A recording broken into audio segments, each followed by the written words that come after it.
I will say my big goal for this year, cover travel for speakers, because I'll be honest, that ate at me the entire time. You know, for a lot of them, they speak at conferences as a living.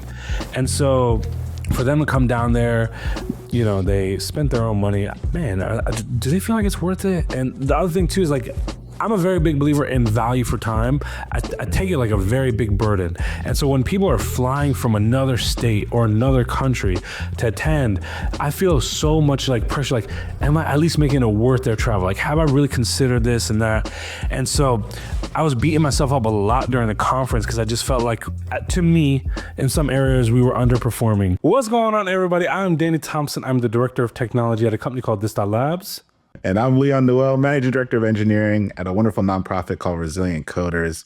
And you need to get some sleep, brother, is what needs to happen. Hey, yeah, I see that. Still haven't really slept from the conference, been running nonstop.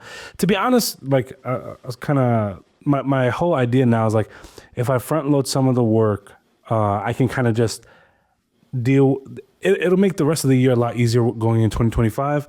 We just finished the Commit Your Code conference, right? And so actually, fun thing is we recorded one episode literally the day after the conference ended with a very special guest, Quincy Larson. I don't know if that episode will be before this one or after this one. It just depends on, I guess, whenever it comes back from the editor. But super happy with the way that it went. I think the response was like bigger than I think I anticipated. For sure. No, I mean, so much love online, brother. Just I think because the stats you've been sharing is a lot of people's first conference, and what a way for them to kind of be introduced. You kind of ruined it for them because it was smaller, but people got so many real connections. Everything was so smooth. The speakers were phenomenal. There was food, and it was all included. And so I think you really put Dallas on the map in terms of conferences and what a good conference could be for a lot of folks. And so I just wanted to say again, thank you. I think it was really special. I don't know if you realize how special it was. I've been to quite a few conferences myself. There's like what you walk into a conference wanting, right? Like connection with people, meeting folks, listening to amazing talks, hearing things that are going to change your perspective, especially in terms of tech conferences. And you had all of that in spades. And so I'm excited that you're doing it again. And I think a lot of folks could learn from behind the scenes of how you pulled it together. I'll be honest, a lot of people at the conference, they knew this, but I'll say it out there out in the open. This was supposed to be a one and done thing, right? So to give you an idea, I run a group called Dallas Software Developers. We're a meetup group, and we do meetups every 2 weeks. And I just wanted to do something to make the community here in Dallas excited. And it just kind of evolved and grew into this other thing. But the entire time, we went into it with the thought, this is going to be a one-time thing. We're just doing it once to kind of get everybody excited. Truth be told, it was also a chance to highlight, right, some of our local community and developers. But honestly, I wanted to kind of bring back some of the meetup groups that kind of died during the pandemic.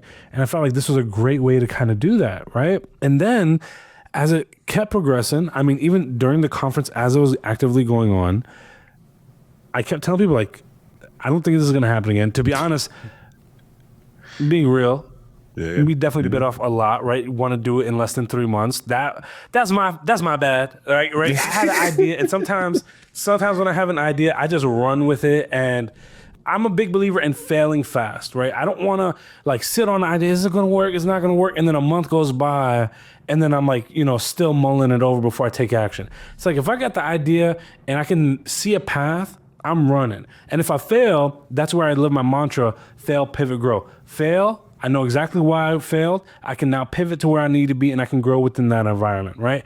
And that's kind of the way that I kind of led this conference. It's fail, pivot, grow. This idea didn't work, cool, twist, now we're back in it. This idea didn't work, cool, twist, go back in it. And I led with it with the most transparent model that I know possible. I put everything on display, and even at the conference, people were like, Danny, you got to do this again. I'm like, no, we're not doing it again. I even said in my keynote, if you ask me now, we would never do this again. And I had 2 conversations that changed everything. It changed my whole perspective. If those conversations didn't happen, I don't think we would have done it again, if I'm being real. One conversation, And for those that don't know, we did that whole conference on like a shoestring budget. Like it was hopes and dreams and shoestrings. Like that's it.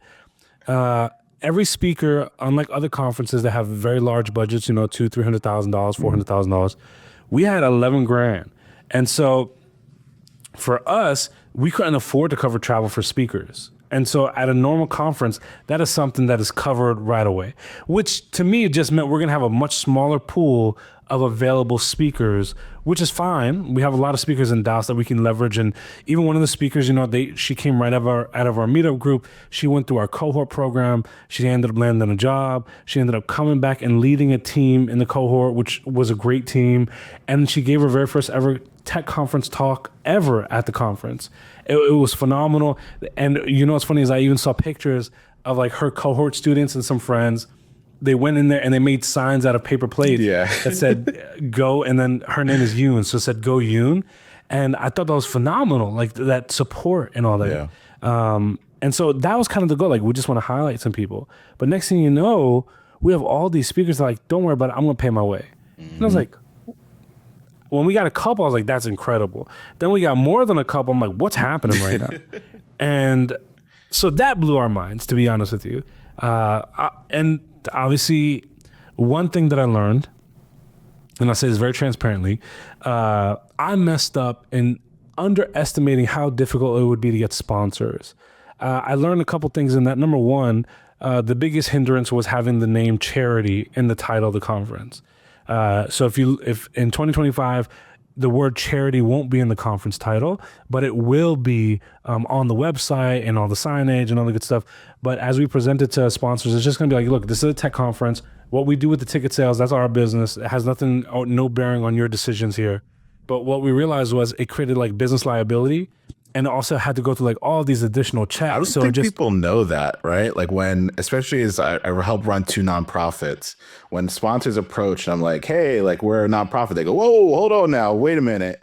Can we just sponsor you as the streamer? Because if you want to do the nonprofit route, then that's a whole year-long process. It's the most wildest thing I've ever learned about this industry, taking on sponsors. And so to wanting to have the mandate where everything's going to charity, and that to be the thing that's holding you back is mind-blowing. So yeah, moving that out of there is hopefully it opens up a lot more opportunity for you. Yeah, it was so humbling. It was so humbling. The other thing that I learned is these companies plan a year out in advance on who they're going to sponsor. And so right now, as of the time we're recording this, we're in the middle of December. Most of these companies decide who they're going to sponsor by the end of January at the latest.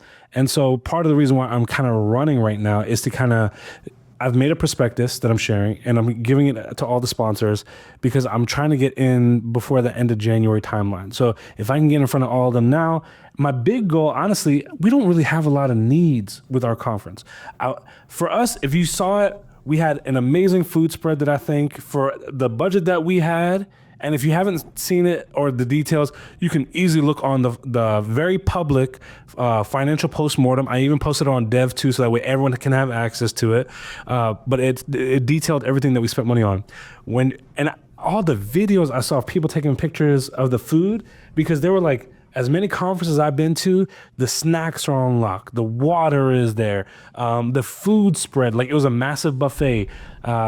Some people don't even know this, that people, when they bought their tickets, if they listed like vegan on their ticket, I wanted them to still feel like they were part of it. Yeah. So you had the potatoes, man. Sorry, we gotta stop and talk about the food for a second, because I'm a simple man. I like my Taco Bell pleasures, and I was able to get in line, get potatoes, because I don't eat meats, get the potatoes, and then there was a tray full of the cheese. You know how many times I've tried to bribe people at Taco Bell, can I just buy the cheese, please?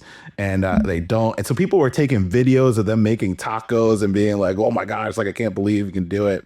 And so I think one, showing up in the morning, there's coffee there, there's snacks there, there's water there, you're running around, you might not have time to grab all those things, was a huge like plus.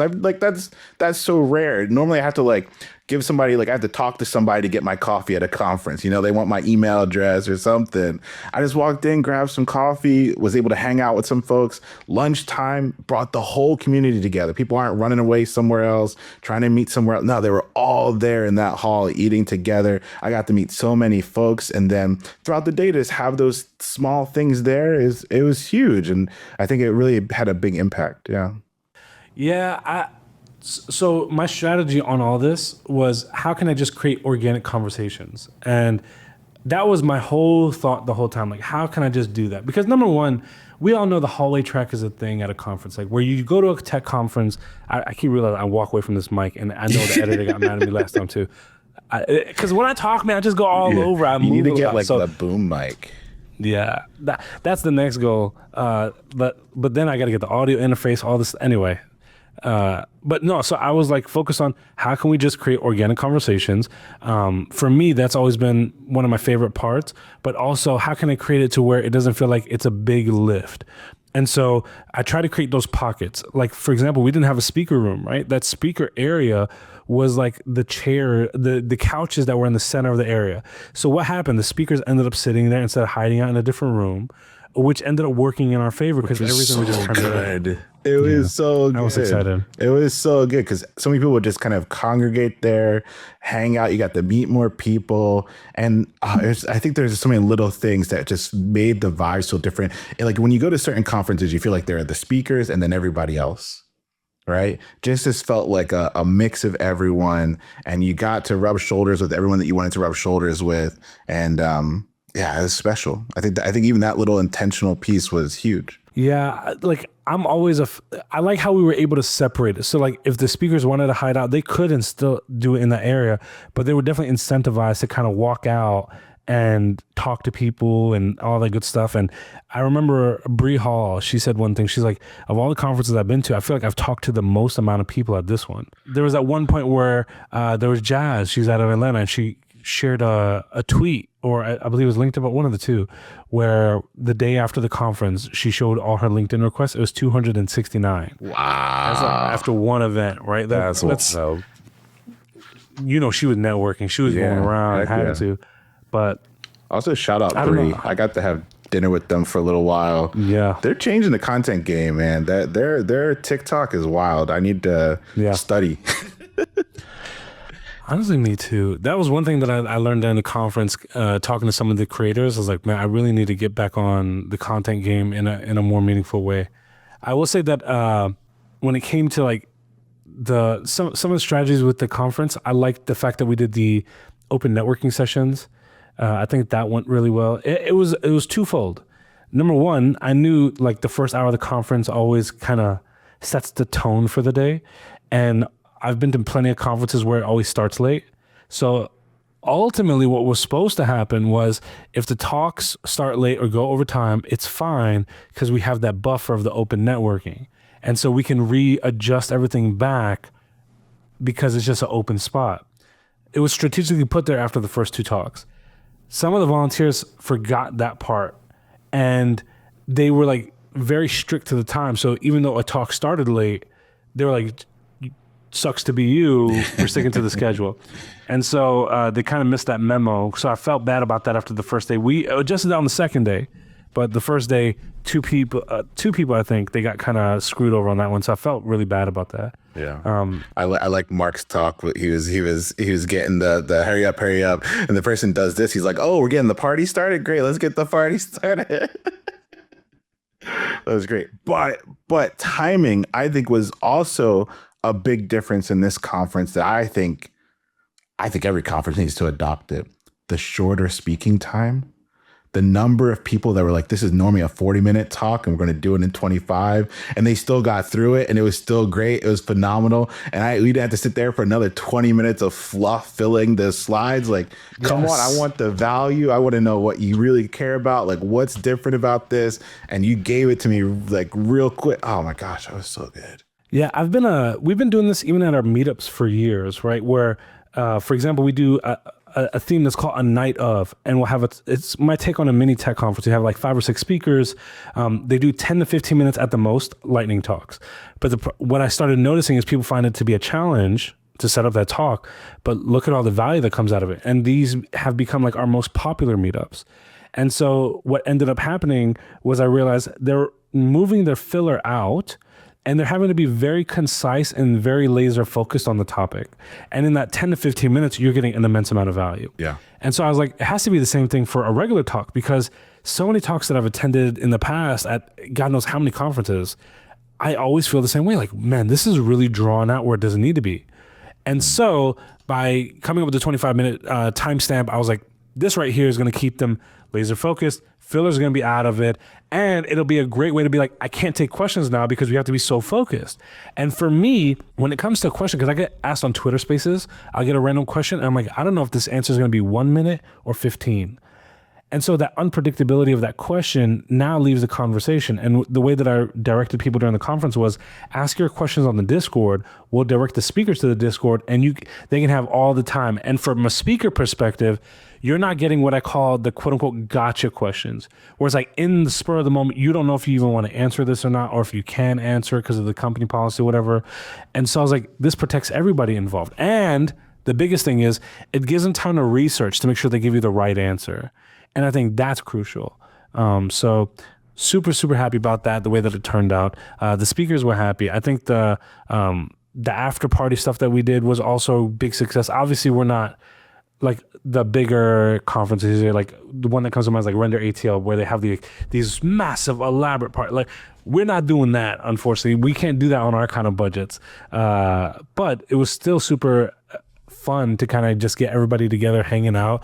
I think the socials and stuff were really big successes. And the whole conference being invited to the social, nothing separate, no extra, just come, meet everybody. That was cool too. And then you felt that energy day 2, right? Because everyone had a chance to get to know everybody, see each other. And so you started to see even more conversation day 2 because people didn't feel that like awkwardness anymore. They ran into everybody already. Yeah, I was really happy about that. What else? When it came to planning, so we were a 3-track conference: Java, JavaScript, and cloud. It was very specific for that. Number one, it was because they're the 3 most in-demand technologies in the DFW area, which is Dallas-Fort Worth. It's the 3 most in-demand technologies here. And so for us, one strategy that I did that really paid off, I contacted a lot of companies, and not to sponsor, but to say, this is happening, and it's probably going to be really valuable for your team to come check this out. That led to so much of our attendance of like high-level developers and managers. We had so many directors show up. We had some really great guests too. Like we had a senior vice president over like a Fortune 50 organization show up. We had a couple CTOs show up, and to be honest, quite a few of them even gave talks, which was very strategic on our side, because how can I make sure that great people that are valuable and knowledgeable are there, make them a speaker, and as they're networking, people can gain so much from those conversations. Matter of fact, one thing that I know firsthand, a senior vice president of Fortune 50 is right now mentoring someone 1 hour a week. He ended up having a conversation with him. That guy showed so much value that he was like, we're going to jump on a call once a week. That's not the average situation, but if you bring value to the conversation, man, it's hard for someone not to notice that. Yeah, I was really happy with that. Mm-hmm. What else happened? We trended globally. Yeah, that was a big one. For like the record, we did our conference the same week as AWS reInvent, which I think we even said this on a previous podcast episode. I can't recall, but we ended up losing like 70% of our cloud speakers because of that date shift. Yeah, which was harsh. And so I was scrambling to get cloud speakers. I thought cloud was not going to really do too much because of that. I mean, AWS reInvent, this is a massive event, right?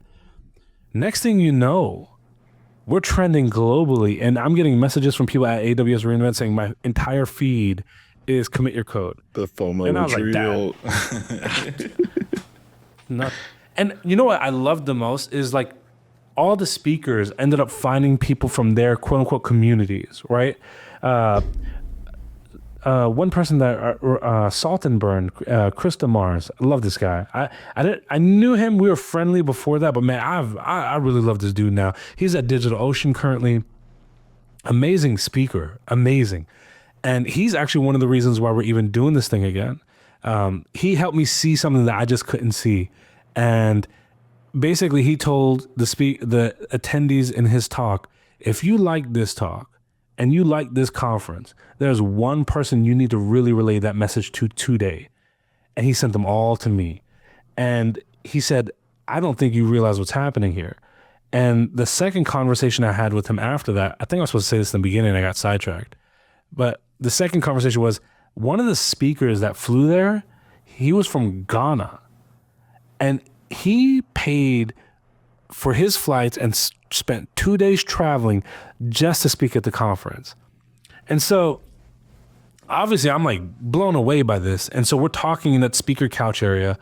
And I finally said, I don't think anyone is more qualified to answer this besides you at this current moment. If you had to do this again, would you? And he said, Danny, I would 100% buy the ticket and fly again. I was like, we got to do this again. We have to do this again. And we did a lot of interesting things. I like the way that a lot of this turned out. I think a lot of the unique ideas that I've never seen at conferences worked out well. And I think the biggest thing was I said, I want to address all pain points that I've ever had at a conference with this conference. And I think we ended up doing that. So what were those? What were those things? I know we probably talked about a few of them. But We have, I think sometimes you don't get as much networking as you want. So that's why we had the specific times for open networking. Sometimes at conferences, I'll be honest, when people walked into the conference, the first thing that they saw was coffee and an entire massive, long table of snacks.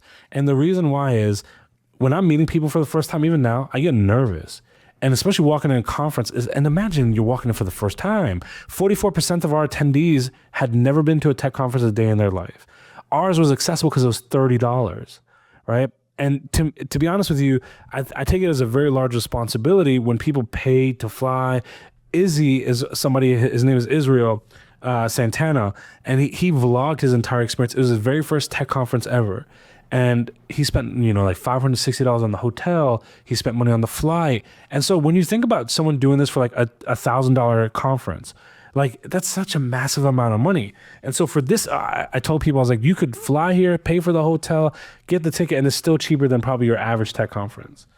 And so that was more appealing for a lot of people, and it's affordable. Because I remember what it was like when I was trying to break in, or even early years in tech, I didn't have that kind of money. And so now I'm booking out my hotels. I'm dropping $1,000 here, $2,000. It's wild. It's nuts, actually. But that you get nervous. I could tell somebody like Izzy, as he was vlogging, there had to be moments where he's like, okay, how do I do this right? And he's putting a lot of thought into it. And so for me, by having those snack cakes there, and of course, I love sweets anyway, right? So it's like you get rid of that nervous energy because you're munching on that snack cake. It gives you time to think, pause. If I'm in a conversation nervous, I could take a bite and just, I'm chewing, I need a moment, right? Like just builds that kind of thing. But I think also people congregated around those cakes. So it's like, now you're talking about like, oh, do you know about this Danish? And you know about this pastry? It was funny, but it created that organic conversation. And so I've always wanted that at conferences. Like, why is the water behind a register? Or like, why is the snack cake behind something that's now marked up 400%? Like, I get y'all got to make money. I'll never knock anybody for doing that. I'll never knock a for-profit conference and all the good stuff. For me, our goal is obviously different, right? Like, so I can't compare one to the other. Like, if somebody needs to make money and they're paying everybody, we have the luxury that we have no payroll because no one's monetizing this. And so I'm sure we're saving a lot based off of that. And so I will say my big goal for this year, cover travel for speakers, because I'll be honest, that ate at me the entire time. For a lot of them, they speak at conferences as a living. And so for them to come down there, they spent their own money. The entire time I was like, man, do they feel like it's worth it? And the other thing too is like, I'm a very big believer in value for time. I take it like a very big burden. And so when people are flying from another state or another country to attend, I feel so much like pressure, like, am I at least making it worth their travel? Like, have I really considered this and that? And so I was beating myself up a lot during the conference because I just felt like, to me, in some areas, we were underperforming. every speaker and every attendee has said the same thing. If there were fires, they couldn't see it. That meant a lot. But I really was beating myself up a lot during the conference because like, man, I don't know if we're doing enough here. I don't know if I'm doing enough for that. And I kept running up to speakers like, is there something I can do that can help? Do you need someone to talk to you? Or do you want me to introduce you to something? Because I felt this burden. And it really ate me up like the entire time. And I'm sure most people don't think about that stuff, but it's a big deal for me. And so I'm glad everyone felt like it was worth it. So much so that when I finally decided, literally the last hour of the conference after speaking to that speaker is when I decided we're doing this again. And I looked at the other organizers. I was like, y'all want to do this again? And they're like, well, how are you going to ask that now? I was like, well, because I'm going to announce in an hour that we are. So I just want to know if you want to be on board or not. I was like, I don't want to pressure you. You don't have to do it again. Yeah. But if you want to and you want to volunteer and give back, I want to make sure that, I mention you on that stage. Yeah.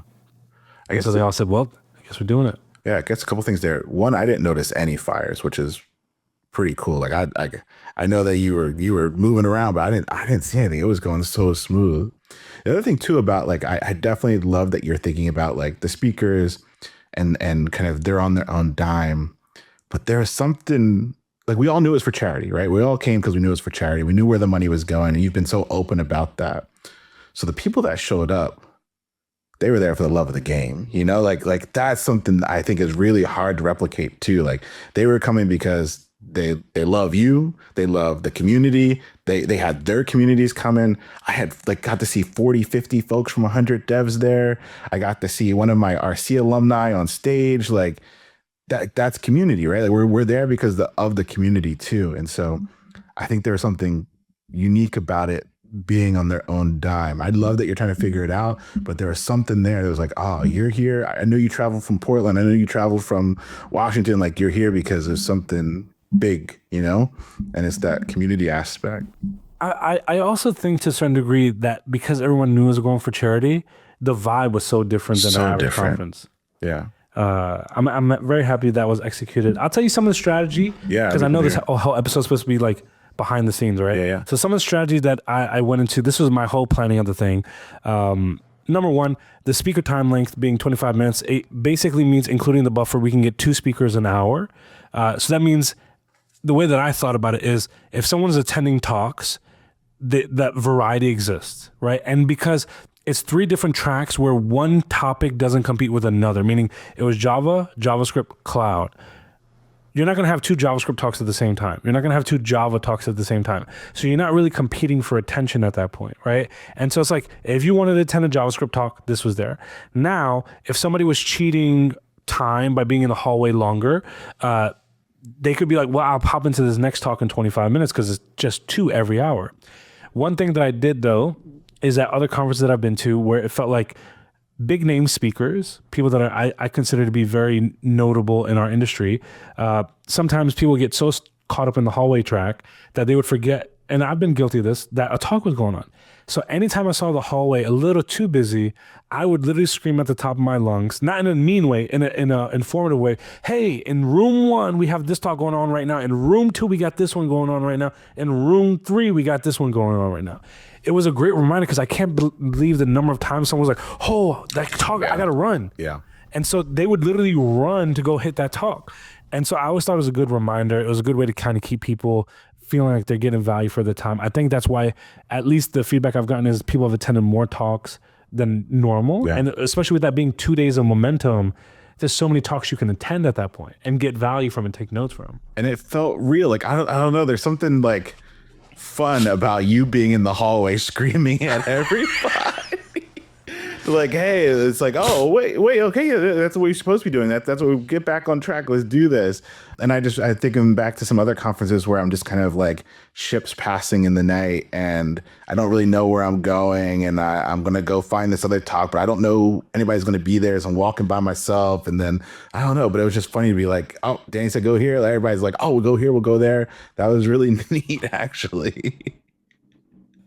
I think it worked out. Yeah. And to be honest, I know that several speakers commented on it where they would see like a rush of people pop in 3 minutes in. They're like, oh, okay. I think that helped. The other strategy that I had going into this was people should be recognized for the effort that they're putting in. And so some speakers, I definitely gave like extra shout outs too, because I felt like, wow, they really went above and beyond. We had workshops. We had 2 workshops. I want to increase that number this year coming up. To be honest, if I can get an extra room, if I can get 2 extra rooms, there's 2 things I want to do. I want to add one more track to be .NET. And then the other one is I want to just do one specific track of workshops being back to back. This way, we can get way more value for everybody out of it. And that way, no workshop is on the same time as another workshop. So people can instantly say, for these next 2 hours, I'm going to be in this workshop. Then I can go back to this talk. Just a lot of value. The workshops, I think, worked out really well. There's so much good feedback on the workshops. To be honest, Adam Rakis did a phenomenal TypeScript workshop. Adam Rakis is I actually host a podcast with him called Modern Web, which is a great podcast. If you haven't checked it out, I highly recommend it. But Adam is like at Spotify, and some of the ways that he approaches problems is just so great. He's a wild time too. I love that dude. We were at Waffle House at 3:00 in the morning, so I've experienced. Yeah, that dude's wild. But yeah, I think that went well. One of the biggest strategies that I had was kind of twofold. One thing that we did was we had a professional photographer that we paid, and she was doing professional headshots for folks. Yes. And so what's funny is originally I was like, well, this is going to be great for anybody that's trying to break into tech to get that professional photo. But then when you look at the crazy long line, that was way longer than I ever thought. Like it was looping around rooms. I was like, okay, this is nuts. But the one thing that I found interesting was how many professional developers were like, I haven't had a new headshot in 6-7 years. So I was like, I'm glad. It was expensive, but I'm really glad how it turned out. But I think that was really good. And because it was on a time crunch, people didn't waste time to get in there. So I think that was really valuable. The giveaway that you helped us do at the end, I think was hilarious. That was fun. For those that don't know, AppWrite was a sponsor, and we did like, they have mechanical keyboards, and we did a mechanical keyboard giveaway. And I thought like 10 people were going to be interested. Next thing I know, the whole room is lined up, and we had like this big drum that we put the name badges into, and Leon picked the names out. It was hilarious. It was amazing. It went really well. And cool. I was watching the video, and I saw like how you're trying to be. I was like, hiding your eyes. I was like, all right. I was closing my eyes and I took my glasses off too. I was like, I don't want any of y'all saying anything. It was so funny. It turned out good, man. And then my highlight, I'll be honest, was, and I loved everything about the conference, but my biggest highlight was being able to be on stage with you and Quincy at the same time. Oh my gosh. That was like worlds colliding for me. Yeah. And then being able to record a podcast episode with him, where it's not like I'm on his podcast, but he's on ours, because I've done the Free Code Camp podcast. So now it felt like the most full circle I've ever been, until the icing on the cake when I was finally able to send the ACH to him, or wire transfer, however you look at that term, to his bank account, so that way Free Code Camp could get the donation. I never felt so proud of myself in my entire life. Or that felt like your old Danny was like screaming for joy. I couldn't sleep after that. That's fire. Yeah. That was a huge full circle moment for me. Definitely like someone I've looked up to this whole time, that influences the moves that I make day to day even. So yeah, I can only imagine. That's wild. Yeah. I definitely need to print that photo out of us on stage and put it up somewhere. Yeah. It's literally on. So I have a Discord with my friends, and it's like my icon now. Nice. So when I talk with them, I guess the last bits of like the whole strategy, one thing that I'm really happy about was the way that the badges came out. Oh yeah. And it's funny, because I originally was doing something that was like paper focused, like just something cheap, get it out there. And I was having a conversation with Vincent Myers, who is him and Pratik. They do Connect Tech and a couple other conferences. And as I was having a conversation with him, he said something that really stuck out to me. He said, that is probably the area where I don't cheap out on at all. Because for many people, they may just go to a single tech conference ever, or maybe a few. And so to them, they look at it in a completely different light.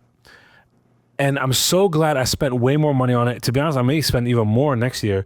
But one prime example that just proved it was this guy Izzy that I talked about earlier that did the whole vlog.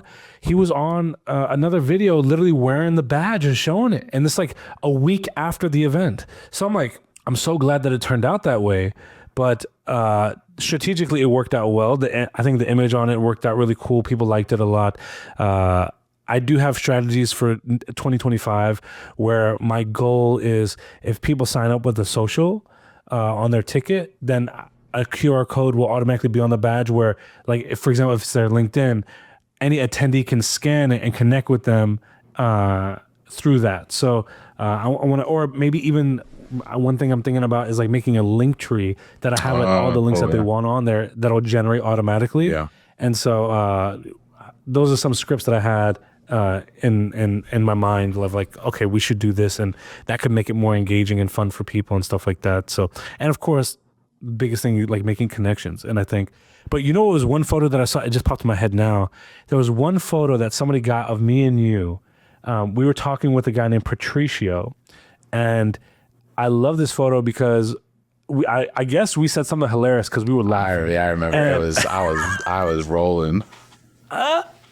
Someone caught a picture of us laughing hard as hell, and Patricio shared that picture because he said, and I knew some of this. Yeah. He had just he lives in Mexico. He came from Mexico, and he kept saying over and over again, like, oh, I'm sorry if my English is not good. I'm like, I didn't know English wasn't your first language the way that we were talking, right? Like, and so he felt great. He made a whole thread about it, which I think was good, but it made me feel good too because I was like, like these are the conversations that help people. Like it changes everything. Yeah, you gotta put some respect on your name, man. While we're having this conversation, Danny pulls out a video of him just mincing his words, like just like nothing's coming out. And so in that moment, we're just laughing at this video, and you could see you can see their whole face change too. It's like, it's not a me thing. This is normal. My number one Twitch clip is me not being able to say the word pixel. I'm saying pixels, paxels. It's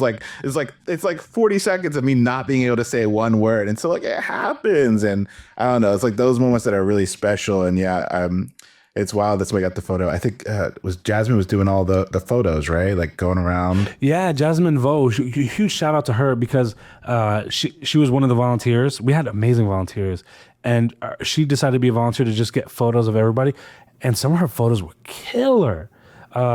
And like the thing that I loved about that is like as an attendee, you don't have a photographer following you around, right? So to get photos like that you can use, I think it's incredible. I forgot that's why we were laughing. I remember now. I was trying to say, wow, because I was asking, I was like, what did we say that was so funny? Because I saw the photo. It was stripe-app.json. And for whatever reason, I just could not figure out how to say that for the life of it. I was recording a tutorial on it, and that was like the one sentence that would just destroy me anytime I tried to say it in that tutorial. It was the worst. But no, yeah, he was self-conscious about it. And I think after that, he was like, I'm in my element now. He ran with it. I think the last thing I'll say as far as like strategy goes, I think one thing that went really, really well was the way that we did like the sponsor booths, because it didn't feel like it was in your face or it didn't feel like it was abusive. And I remember one speaker saying, I'm always used to sponsors taking up majority of the space, where here it was like, it felt like it was natural. It didn't feel like it was a slab. It didn't feel like it was hurtful. And I think that's going to be a strategy that we go through next. Plus the other thing too is like, we're not trying to get as many sponsors as humanly as possible. We just need to cover costs. And once we're there, we're turning that off. That's fire. So get in now. Yeah, it felt more like an artist alley. Like it wasn't like overwhelming. And then the other thing too that I think was huge that we haven't even talked about yet is that, so I one of the things I have a problem with is like advocating conferences when we know that they cost so much, right? So of course the cost being what it was, so affordable, but also that you had it all online. Online tickets were free. So when we're hyping it up, I'm telling everybody and their mama about this conference, I don't have this guilt of like, well, I know they can't go. Like, I know that they don't have that privilege. Like, I know that, but everything was online. All the talks were streamed. like so many people have conferences and they just close it all off. I get it. Like you're trying to sell tickets, you're trying to like get people to show up and do it, but like there's something wonderful about everyone being able to participate. And I mean, there's no reason why you were trending globally, right? Because everyone could participate. And I think there's something really beautiful about that too. Yeah, yeah. I took the count, I think it was the day after the conference. The number has increased since then, and I'll tell you what the number is now. As of right now, at the time of recording this, if you tally up the numbers for all the streams from my YouTube channel, because we streamed it there, as well as our Dallas Software Developers channel, the total number right now is at 6,245. So 6,245 online attendees, right? The day after the conference is when I got on YouTube and added it all up. It was 5,500 online attendees. So even though the numbers will keep increasing, and I'm sure like sponsors and stuff like that would love to get their name out in that regard, but people that were there, that were chatting in the Discord, that they were part of it, we're looking at 5,500.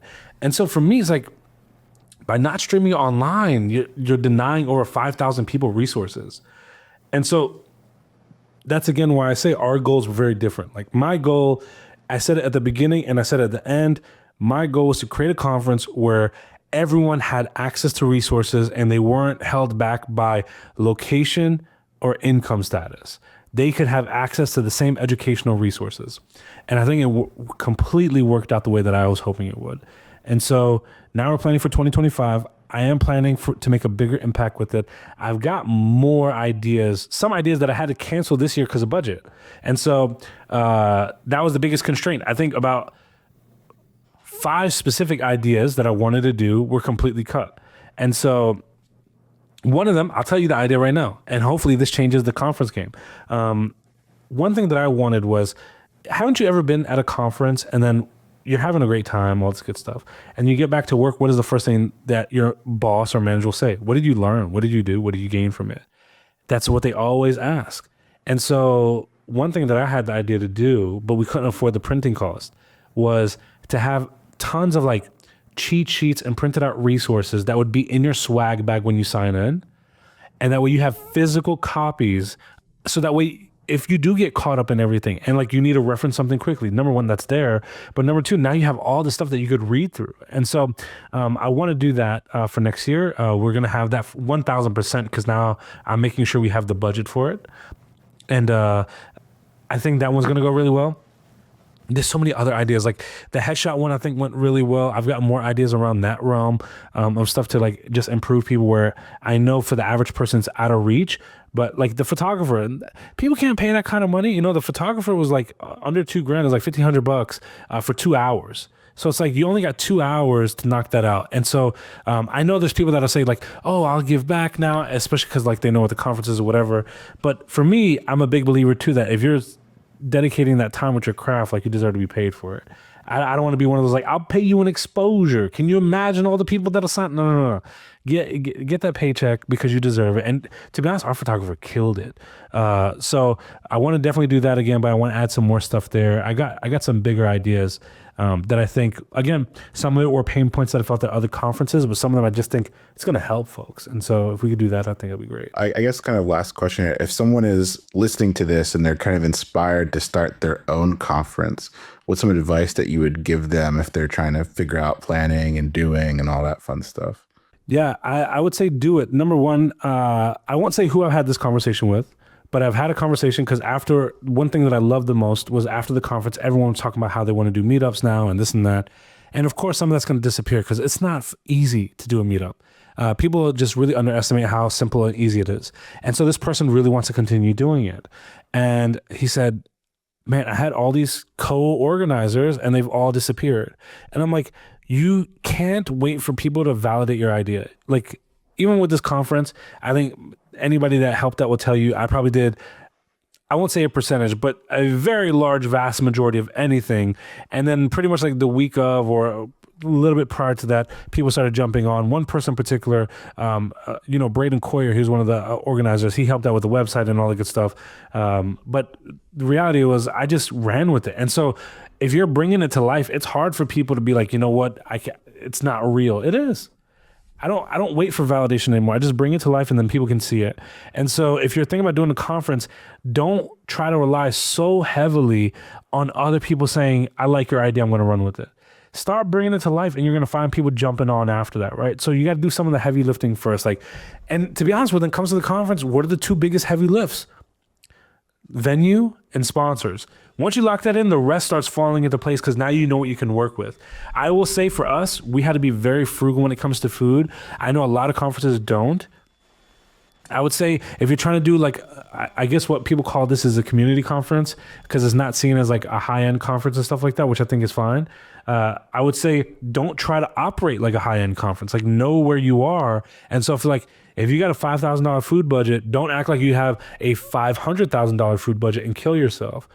So for us, like our food was Pizza Hut, KFC, and Taco Bell. And the thing is, none of those options have catering options, at least where we're located. I don't know if they have it anywhere else, but as far as where we are here, it wasn't located. And so we had to be very strategic to where it's like, I'm talking with the store managers and I'm working out the large order and I'm getting them on board and explaining the logistics.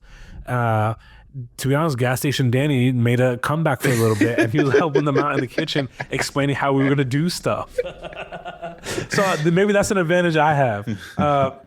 But it ended up working out. And so every day we had our volunteers, 2 volunteers went and picked up everything to bring back for everybody. I would say a very good friend of mine, Clark Sells, he contacted me like the day of the conference, right? And he sent me like a video message, awesome dude. And he said, basically what I've said the whole time, all the prep is done, right? And so if anything's gonna go wrong now, like there's nothing we could do besides it goes in the retro. And so you improve for next year. And so really, I'm more of the mindset of like, I just roll with the flow, right? So if something's going bad, let's prevent it. If we can't, let's minimize it as much as possible. So I think that really worked out well for this. And the last thing that I'd say as far as strategy is, don't advertise your events in the same places that everybody advertises. And so I'm very proud of this. Not only our speaker lineup, but our attendees. We probably had some of the most diverse attendees around, period. And one thing that someone said to me, and she's a woman, she said, I'm so used to going to a tech conference and I'm the only one in the women's bathroom. She said, this is the first time where I had to wait in a line. This is the first time where like I'm seeing other people. Yeah. And I think that's a really good problem because it just shows you're around so many peers instead of just being around one type of person. And I think that smorgasbord of personalities, ideas, cultures, it just leads to such a great experience. And I think that goes a long way.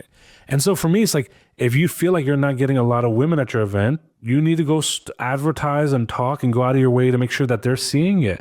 They're not just going to see it anywhere they see it. Or if you only see one type of race coming to your event, well, you need to go advertise where the other one is, or any of the other options. Or you go support their groups, go do a combined meetup, go do something to be part of it. Because if you just put out the bare minimum and expect the whole world to come, no one owes you the time. And you're making a very conscious decision to do this conference.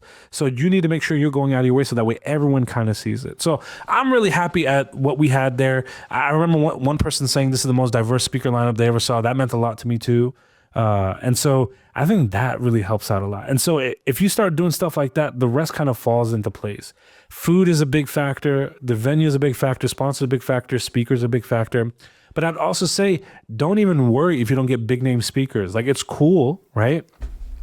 But the way that we were operating in the beginning, I'll be honest, I didn't think anybody was going to come fly on their own dime. And so I was really leveraging anyone that was local within the city. And so I was literally cold calling, cold messaging, like speakers in tech in the Dallas area. And so many of them never even knew who I was. So it was like just really trying to bring in fresh perspectives. I mean, I'm not really involved with cloud. And so like, that's a whole other area. So I'm like contacting all the cloud leaders and cloud meetup groups. That ended up becoming like a large portion of the cloud speakers that we had. You did it in 3 months. Yes. That's the big one. Now, at this time, we got almost a year. I think that's going to be way different. But yeah, that 3-month thing, I should have been more gracious with the time that I gave myself because, man, I killed myself. That one was tough. You killed it. Yeah, I'm really happy. And the thing is, I even got to retweet my original video where I woke up and like I just was spewing what I had in my mind because I was like, I just can't shake this idea anymore. And what's funny is I remember waking up that day at 5 a.m. I'm like, I have to do this. I can't stop thinking about it. And 7 a.m. I had the first speaker locked in, and I was like, all right, cool. Like now I know what's got to happen because I got them locked in, and the rest was just history after that. And I was just trying to figure out who the sponsor is going to be. It worked out though. And so commit your code 2025. We're coming back. We're coming back stronger. There's going to be way more opportunities, way more great speakers. Leon Noel said he would be coming back. I'm locked in. And what's funny is I didn't even know you didn't do meat there because I was like, we're so going to barbecue. And now I'm like, oh, we're not going to barbecue anymore. So I'm going to make sure like I have like some killer fish dishes for you. Hey, let's go. We're going to eat some good stuff there.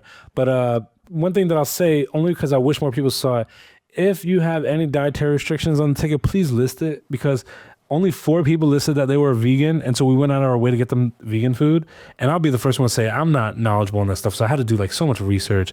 But you know what was crazy was the number of people that came out after the fact were like, oh, I'm vegan. I'm like, dang, like only 4 people said it. So I only got 4 sets of food specifically for them that we held behind and gave it to them in person. And so now I'm like, if you have that or you have a dietary restriction, it can't be a food preference. Like if you're like, oh, I just don't eat fast food. I'm like, that's kind of a tough one for me, you know. But if you're like, I have a gluten allergy or I got this and that, we'll find a way to make it work. I just got to figure it out. But hopefully we'll have a little bit stronger budget this year so we can actually do that. Well, this has been a long episode. I won't be shocked if this is an underperforming episode because we just kind of rambled. No, but I think there's people out there that we all go to conferences. We all see the conferences, but to take a moment to peel back behind the curtain, hear what it's like to put one on. I think there are people out there that are going to be inspired by that. And we're going to bring that, you know? We never know. I won't be shocked though. I won't be shocked. But we will be back to your regularly scheduled programming content next week, for sure. But outside of that, y'all, it's been real. It's been fun. It's been real fun. Thank you so much for hanging out with me, Leon. Thank you so much for hanging out with us, listeners. If there's things that you want us to talk about, please send an email to the Danny and Leon podcast at gmail.com. And we'll actually probably answer your questions or even make a whole episode about it. You have no idea. So if there's a way we can help, we're trying to do it in whatever way, shape, or form that we can. And since this is such a non-technical episode, let's not even do the listener question this time and let's do it on the next one.